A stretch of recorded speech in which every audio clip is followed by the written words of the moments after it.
Vay. Yani şu acırıştın gibi mi? He? Zaten acırışan tam. He? Bir akıl. Acırasak acıraş çıkara. Kimde çırp o kayıtta? He? Kodun kişiden sallan bağımtın ma cağında. He? Keyifşilam kayıtını veremem. Kütük yapmanı şukur durup. Etlanma ödün çıksa. Kendin ma? Bu saram. Hoş.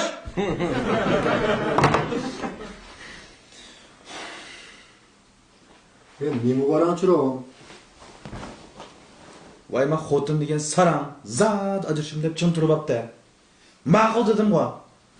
Hemmedemden beşli bağışaydı bu eş. Men ham xotnim ajrashdim deb hapsilab, men ham ajrashqim yo'q, o'tirib bir balva bilsa. İşte gapim. Men ma'dum emsa. Ma'qul ma'qul. Ve telefonum qopti o.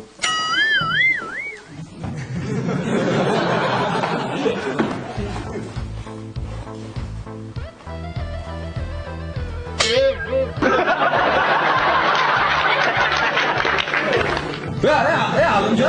Hem acır aşkım, acır aşkım.